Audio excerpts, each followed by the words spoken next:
The thin blue line is now shattered, exposed for what it truly was: a push toward unquestioned, unaccountable action in creating lawlessness in policing across America.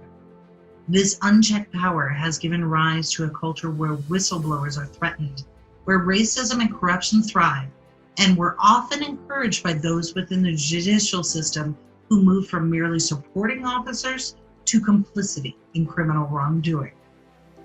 As the protests across the country to uphold the Constitution's basic principles of due process and equal protection fled with the nation, these subversive forces within the justice system and law enforcement drowned them out in a push for further division across the country to maintain their own power, even going so far as to keep good officers in terror of speaking out.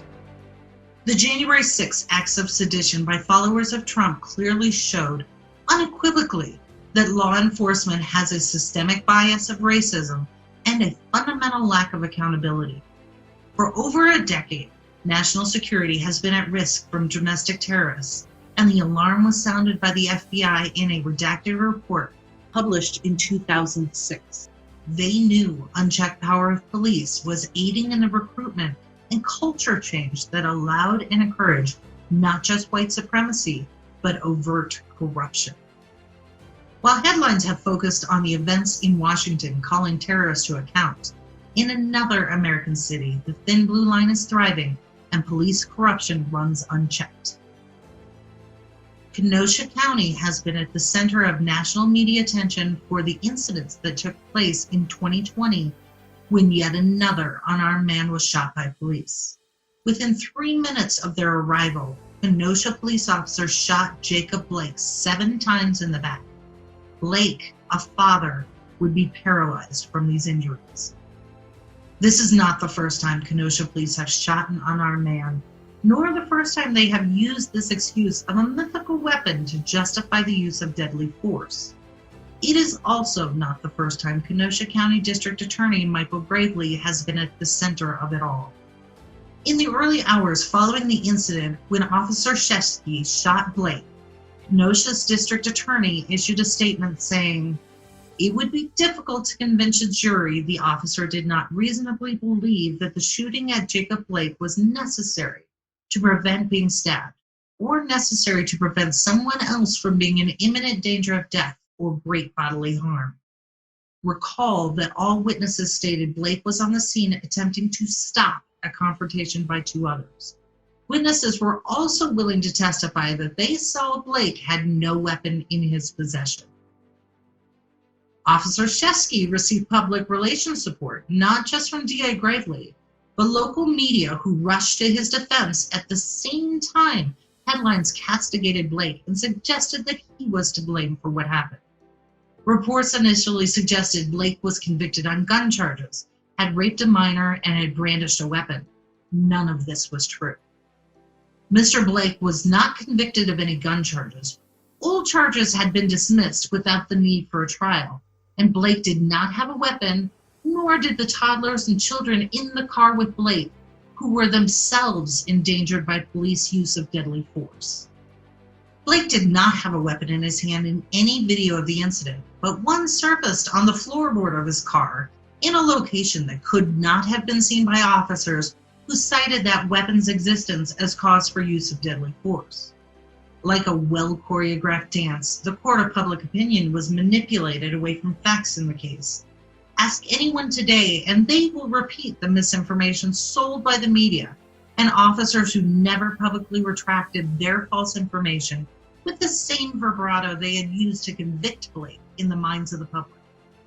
This formula was well rehearsed because Kenosha has a history of police shootings, and the same DA is at the center of it all.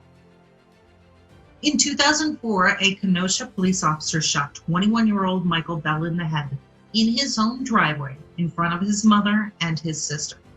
Bell was also unarmed, had committed no crime, and was shot in the head at point-blank range.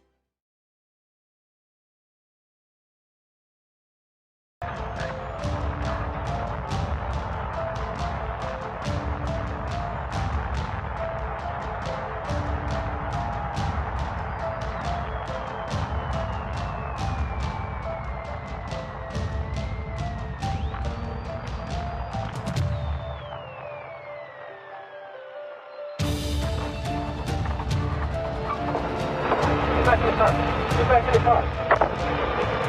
In 2004, Michael Bell Jr. was shot and killed by the Kenosha police after a questionable traffic stop. Don't take this. I need you in the back. You in the back now. You need to your back right now. Michael was hit and tased and struggled with 4 officers before he was shot. In his own driveway, 10 feet from his mother and sister.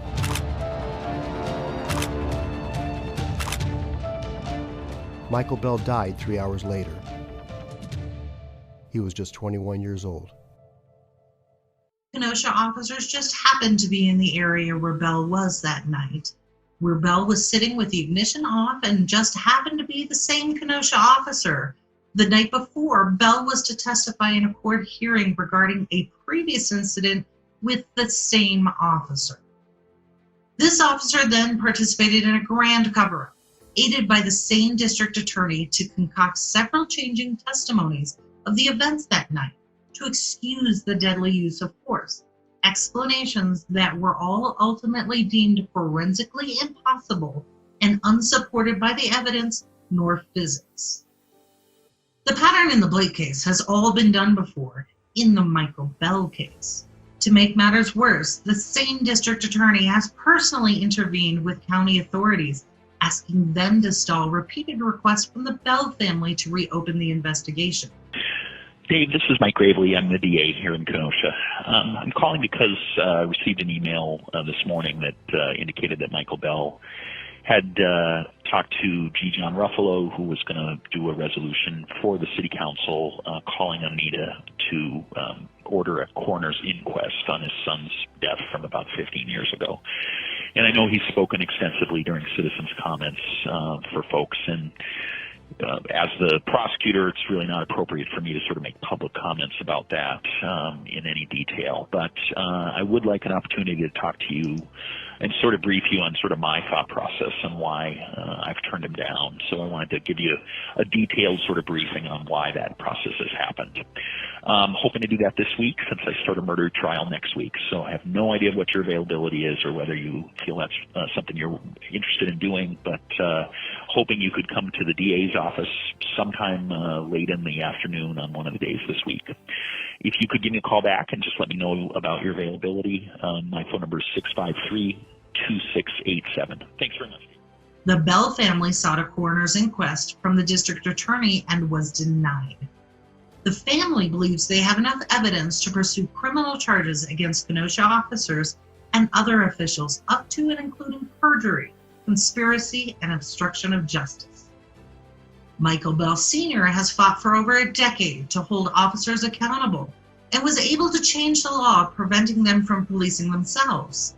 And in fact, Blake case was turned over to the Wisconsin Department of Justice as a result of the state law known as Act 348, passed after Bell Sr. was determined to bring some level of accountability to Wisconsin police investigations.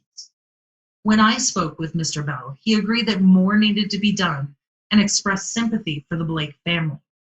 However, in the Blake case, the state's findings and subsequent statements appear to contrast the statements made by Kenosha DA Gravely. Gravely asserted justification for the use of deadly force, while Attorney Cowell's statement was less assured. Attorney General Cowell said in his statement, in part, "There is a pressing need for reform in our criminal justice system. Across the state, there are dedicated public servants in law enforcement whose work makes their communities safer. But the system we have in place, which, unlike the criminal system in many other states, has not been significantly reformed in recent years, and has produced staggering and unacceptable racial disparities. In addition, Wisconsin should adopt use of force standards, providing that officers' primary duty is to preserve life and that officers must use de-escalation techniques to avoid force whenever possible." Kenosha County has historically refused body cameras for its officers. During the outcry from the Jacob Blake shooting, the county approved purchasing body cameras for its officers, then immediately refused to fund the entire budget. Kenosha County Executive Jim Crucher said, We heard from community activists, from the general public, and from law enforcement officers that the sheriff's department should have body cameras. Failure to fund body cameras is additionally baffling because many in the county board actively advocated for it, including some of the 4 who voted no and 1 who abstained, which is a no. The vote failed, with minority objectors prevailing in a 17-4 vote. This is stunning, considering the pattern of abuse in Kenosha. Former police chief John Morrissey was caught falsifying records in a controversial tasing incident and purposely obstructing justice through FOIA's shielding. In recent years, the specter of other cover-ups and scandal have continued to dog Kenosha County law enforcement. In 2012, several KPD officers issued disputed reports in a controversial tasing incident. Then, the chief of police at the time, John Morrissey, was caught tampering with a supposed independent investigation into that tasing incident. The chief told the investigator to contact him on his personal email to avoid open records. Then he requested changes to the report, and he also requested that his involvement be kept secret. In 2014, Kenosha officer Kyle Bars admitted to planting evidence during a murder investigation, and a scathing report revealed much more. Kenosha officers never asked for charges to be filed against Bars. He was allowed to stay on the job until January of 2015, when he was then placed on leave. The former DA is also accused of failing to properly notify defense attorneys about the officer's confession until 4 months later, after the trial was already underway. The report questions the integrity of Kenosha's entire justice system, saying, how can any citizen have confidence in the outcome of criminal proceedings?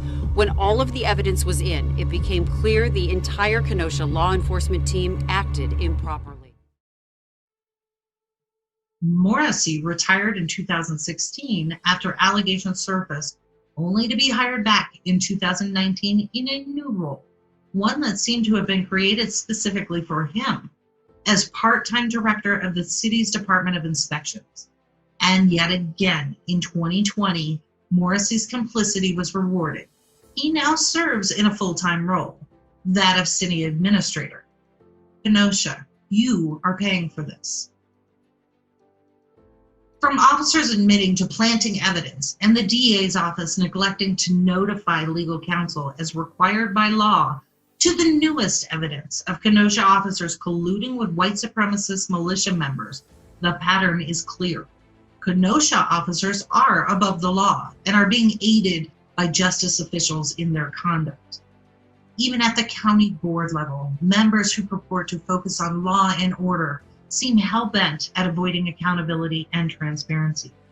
The main objector to the county board's budget proposal to pay for body cameras for officers was Supervisor Gabe Nundo, one of several county board members who personally invited President Trump to visit in a formal letter amidst the controversy surrounding the Blake case. However, these county board members illegally used Kenosha County Board letterhead and the official seal in drafting that letter, a move that prompted rebuke from fellow board members. Nundo and the other dissenters effectively denied not only accountability for Kenosha officers, but funding for county projects in the process. Even more stunning is that Kenosha has no record of a judicial consent decree. Other cities across the country have had a Department of Justice consent decree remediation plan imposed upon them for far less policing transgressions, yet Kenosha remains autonomous and reckless. Consent decrees fundamentally changed under fired attorney Jeff Sessions. His last act was to reverse course on how the DOJ would oversee the existing remediation plans within their purview. Even Milwaukee and Chicago had their work toward consent decree agreements stalled by the Trump administration. Perhaps this is why the Thin Blue Line was eager to support the outgoing president, as he himself has proved reckless and lawless. Under this administration, there have been no new consent decrees put in place, while evidence of police brutality and use of force has increased. What has changed is the public outcry, and it became increasingly harder to ignore the repeated incidents of cover-ups that mar the seriousness of policing and the good work being done to protect the public. Data doesn't lie, and we have arrived at a place where, according to proceedings from the National Academy of Sciences 2019 study, police violence is a leading cause of death for young men in the United States, and about 1 in every 1,000 Black men can expect to be killed by police. Think about that. Statistically, all men are at risk, particularly from the age of 20 to 35, and the rate goes up for all Black men. This mortality rate is about 1.8 men per 100,000, which is just behind the rate of cancer as a leading cause of death. Cancer. So in essence, when it comes to police brutality and deadly use of force, American men are approaching equality in death at the hands of an unchecked police state. There won't be enough good cops to stop this hemorrhage. This unchecked power has given rise to a culture where good officers, the whistleblowers, are threatened, where racism and corruption thrives, and where even those within the judicial system moved from merely supporting officers to open complicity in criminal wrongdoing. In a Midwestern city like Kenosha, the example is stark and dire. Serve and protect must include citizens and must adhere to the same set of laws and accountability.